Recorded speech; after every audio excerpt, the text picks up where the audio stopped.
मुंबई जैसे बड़े शहर में एक पुराना सरकारी ऑफिस था। यह इमारत लगभग 100 साल पुरानी बताई जाती थी। दिन में यह इमारत भीड़ भाड़ से भरी रहती। लोग काम कराने आते, कर्मचारी फाइलों में डूबे रहते, लेकिन जैसे ही शाम ढलती यह इमारत पूरी तरह से बदल जाती। राहुल, जो हाल ही में इस ऑफिस में क्लर्क की नौकरी पर लगा था, उसे फाइलें संभालने का काम दिया गया था।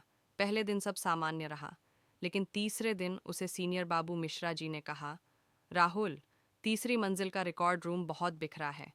आज रात ओवरटाइम करके उसे व्यवस्थित कर देना। राहुल ने हाँ तो कर दी, लेकिन तीसरी मंजिल का नाम सुनते ही उसका दिल धड़क उठा। उस दिन सब कर्मचारी शाम 7 बजे तक घर चले गए। राहुल अकेला बैठा रहा। चाय वाला भी बोला, साहब, रात में ऊपर मत जाना, यहाँ पुरानी बातें लोग कहते रहते हैं। राहुल मुस्कुराया, लेकिन अंदर से घबराया हुआ था। करीब 8 बजे उसने टॉर्च और फाइलें लेकर तीसरी मंजिल की ओर कदम बढ़ाए। जैसे ही वह तीसरी मंजिल पर पहुंचा, अजीब सी सीलन और धूल की गंध आई। पुरानी लकड़ी की अलमारियां, टूटी कुर्सियां और दीवार पर जाले। लाइट झपक रही थी, कभी जलती, कभी बुझती। राहुल ने सोचा, शायद वायरिंग पुरानी है। वह फाइलें जमाने लगा, तभी पीछे से कदमों की आहट आई। राहुल झटके से मुड़ा। कोई नहीं था। उसका मन घबरा गया। उसने खुद को समझाया, शायद बिल्ली होगी। करीब 9:30 उसने खिड़की से बाहर देखा। सड़कें सुनसान थीं, शहर की हल्की पीली लाइटें चमक रही थीं। वह फिर फाइलों में जुट गया। अचानक दीवार पर एक परछाई उभरी, जैसे कोई इंसान उसके पीछे खड़ा हो। राहुल ने तुरंत मुड़कर देखा, वहां कोई नहीं था।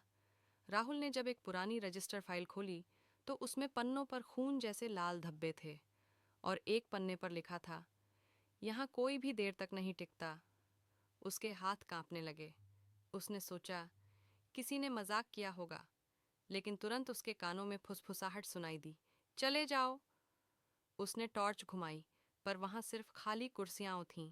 करीब 10 बजे राहुल ने अलमारी से एक भारी फाइल निकाली, लेकिन जैसे ही उसने फाइल उठाई, उसके नीचे से एक टूटी हुई इंसानी खोपड़ी लुढ़क कर बाहर आ गई। राहुल चीख पड़ा। उसने खोपड़ी उठाकर देखा। वह बहुत पुरानी और सड़ी हुई लग रही थी। उसकी आंखें भय से फैल गईं। तभी दरवाज़ा अपने आप धड़ाम से बंद हो गया।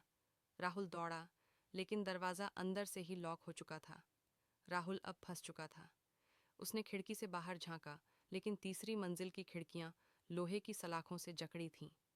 अचानक उसे पीछे से टाइपराइटर की टक टक की आवाज़ सुनाई दी। वह मुड़ा तो देखा, एक पुरानी टेबल पर टाइपराइटर अपने आप चल रहा था। उस पर टाइप हो रहा था, तुम्हें यहाँ नहीं आना चाहिए था। धीरे धीरे कमरे में सफ़ेद धुंध भरने लगी, और उस धुंध से एक आकृति उभरी।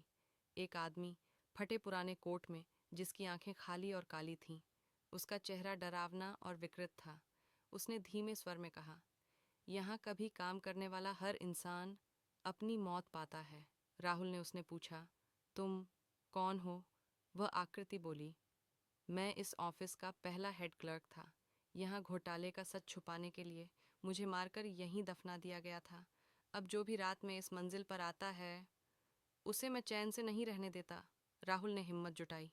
वह भागते हुए खिड़की की ओर गया और लोहे की सलाखें हिलाने लगा। लेकिन तभी पीछे से वह भूतिया आकृति गरजी, कोई यहाँ से जिंदा नहीं निकलता। कमरे में अचानक खून की बूंदें छत से टपकने लगीं। फाइलें अपने आप उड़ने लगीं, अलमारियां गिरने लगीं। राहुल ने एक लोहे की रॉड उठाई और दरवाजे पर जोर से मारी। दरवाज़ा खुल गया। वह पागलों की तरह सीढ़ियों से नीचे भाग गया।